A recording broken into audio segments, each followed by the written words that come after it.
C బెల్గల్ మండలం గుండ్రేవుల యనగండ్ల గ్రామంలో ఇంటింటికి ప్రచారం నిర్వహించిన కుడా చైర్మన్ శ్రీ కోట్ల హర్షవర్ధన్ రెడ్డి మరియు కొడుమూరు ఎమ్మెల్యే అభ్యర్థి శ్రీ ఆదిమూలపు సతీష్ వీరికి ఘన స్వాగతం పలికిన గ్రామ వైసీపీ నాయకులు, కార్యకర్తలు, మహిళలు, అభిమానులు.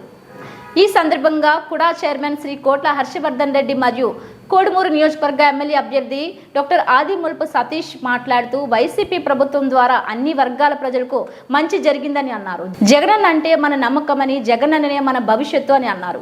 గత టీడీపీ ప్రభుత్వంలో పథకాలు లబ్ధి పొందాలంటే మధ్యవర్తులకు లంచాలు ఇచ్చేవారని, కానీ ఇప్పుడు అలాంటిది లేకుండా అర్హులైన లబ్ధిదారులకు ఇంటికే నేరుగా పథకాలు వస్తున్నాయని అన్నారు.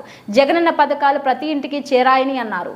జగనన్న ప్రభుత్వంలో చిన్న పెద్ద కులం మతం తేడా లేకుండా అందరికీ మంచి జరిగిందని అన్నారు. అలాగే వైద్యం విషయంలో అర్ధరాత్రి అయినా తనను కలవచ్చునని, ప్రతి ఇంటికి నేనే డాక్టర్ని అవుతానని డాక్టర్ ఆదిమూలపు సతీష్ అన్నారు. మరియు నియోజకవర్గాన్ని అన్ని విధాలుగా జగనన్న నాయకత్వంలో అభివృద్ధి చేస్తానని అన్నారు. అలాగే గ్రామంలో ఏదైనా చిన్న చిన్న సమస్యలు ఉంటే గెలిచిన వెంటనే పరిష్కరిస్తామని హామీ ఇచ్చారు.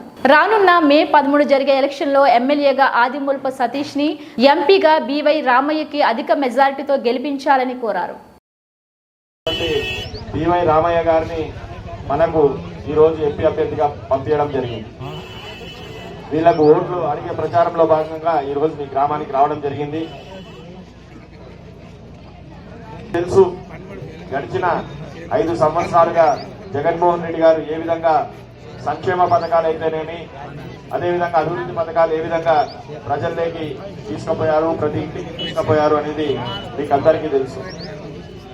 ఎందుకంటే ఆయన అనుభవం తక్కువైనా కూడా ఎప్పుడు ఆయన అంతకుముందు మంత్రి కాలేదు, ఇంకా ఉప ముఖ్యమంత్రి కాలేదు, కేవలం డైరెక్ట్ గా ముఖ్యమంత్రి అయి మీ అందరి కష్టాలు చూసి 2014 నుంచి 2019 వరకు పాదయాత్ర చేసి, ఆ రోజు తెలుగుదేశం పార్టీ అధికారంలో ఉన్నప్పుడు వానలు పడక రైతులు పూర్తిగా ఆత్మహత్యలు చేసుకునే పరిస్థితుల్లో ఉండి పొలాలు అప్పులు, బ్యాంకుల్లో అప్పులు తీసుకొని వాళ్ళు పడ్డ కష్టాలు, ఆ వడ్డీలు కట్టలేక పొలాలు యాలాలకు పోయి, అదేవిధంగా బంగారు మీద వడ్డీ రుణాలు తీసుకొని వాటిని కూడా యాల వేస్తే వాటిని కాపాడుకోలేని దుస్థితిలో ప్రజలు ఉన్నప్పుడు జగన్మోహన్ రెడ్డి గారు పాదయాత్ర చేసి ఈ కష్టాలన్నీ చూసి ఈ రోజు ముఖ్యమంత్రి అయిన తర్వాత ప్రతి వర్గానికి, రైతులు కావచ్చు, మహిళలు కావచ్చు, పేదలు కావచ్చు, ఏవైనా వృత్తి పనులు చేసుకునే వ్యక్తులు కావచ్చు, వర్గాలు కావచ్చు, ప్రతి ఒక్కరికి కూడా నేను మీకు తోడున్నాను అని చెప్పి ఆయన ముందుగా ప్రతి కుటుంబానికి కూడా లబ్ధి చేకూరే విధంగా,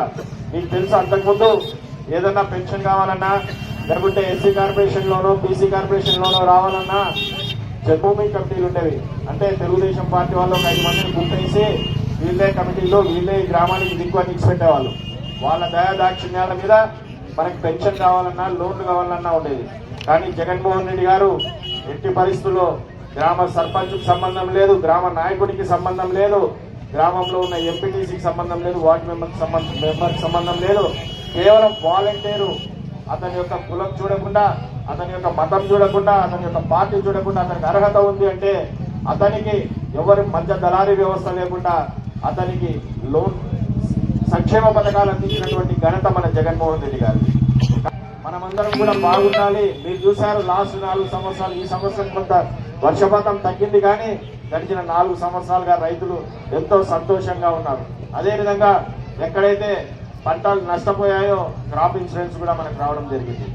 కాబట్టి వ్యవస్థ ద్వారా పెన్షన్లు ఇంటింటికే తెచ్చిచ్చారు. ఇక్కడ చాలా మంది ఆడళ్ళు, పెద్దలు, వృద్ధులు ఉన్నారు, ముసలోళ్ళు ఉన్నారు. అక్కడ ప్రతిరోజు సూర్యుడన్నా 5 నిమిషాలు లేట్ అవుతుందేమో కానీ 1వ తేదీ వాలంటీర్ ఆ తెల్లవారుజామునే వచ్చి ఆ అవ్వని తాతని లేపి పెన్షన్ ఇచ్చిపోయే పరిస్థితుల్లో ఉంటే అది ఓర్వలేని చంద్రబాబు నాయుడు మొన్న పోయిన నెల ఎలక్షన్స్ కోడ్ ఉంది, ఈ వాలంటీర్లు మళ్ళీ తెలుగుదేశానికి సపోర్ట్ వైఎస్ఆర్ కాంగ్రెస్ పార్టీకి సపోర్ట్ చేస్తారు, వాళ్ళకి ప్రచారం చేస్తారని చెప్పి కుట్రలు పన్ని పెన్షన్లు వాళ్ళు పంచకుండా చేస్తే పోయిన నెల అవ్వతాతలు ఎంత ఇబ్బంది పడ్డారో ఒక్కసారి ఆలోచన చేయండి. దాదాపు 10 రోజుల పాటు పెన్షన్లు పెంచారు. సచివాలయం దగ్గర పోయి, అంటే తెలుగుదేశం పార్టీ అధికారంలో ఉన్నప్పుడు పెన్షన్లు ఏ విధంగా ఇచ్చేవారు, ఇంటికి 1 కేజీ బంగారు ఇస్తాము, లేదంటే ఇంకోటి ఇస్తాము, మీకు ఓరోరికి 4 అంతస్తుల మాడి కట్టిస్తామంటారు. దయచేసి ఆయన మాటలు కూడా మనం 2014లో నమ్మి రైతులందరికీ రుణమాఫీ చేస్తామంటే మనమందరం నమ్మి ఓట్లేసాం. నట్టేట ముంచినాడు జగన్మోహన్ రెడ్డి. ఏమి చెప్పినా కూడా మళ్ళీ మన బతుకులు అంధకారంలోకి వెళ్ళిపోతాయి, మళ్ళీ మనం ఇంకొక 15-20 సంవత్సరాలు వెనక్కి పోతామని చెప్పి మీకు తెలియజేసుకుంటూ, రాబోయే ఎలక్షన్స్ లో 13వ తేదీ జరిగే ఎన్నికలు మన పిల్లల భవిష్యత్తుకు మన భవిష్యత్తుకు చాలా కీలకమైనవి. కాబట్టి మీరందరూ కూడా ఐకమత్యంతో, గ్రామం కూడా ఏకదాటిగా మీరందరూ కూడా వైఎస్ఆర్ కాంగ్రెస్ పార్టీకి ఓటు వేయవలసిందిగా కోరుకుంటున్నాను. అదేవిధంగా ఈ గ్రామంలో తాగునీటికి తాగడానికి నీళ్ళకి ఫ్లోరిన్ కంటెంట్ ఉందని చెప్పడంతో సర్పంచ్ గ్రామ పెద్దలందరూ నాకు తెలియజేయడంతో నేను 8 లక్షల రూపాయలతో ఇక మినరల్ వాటర్ ప్లాంట్ ఉచితంగా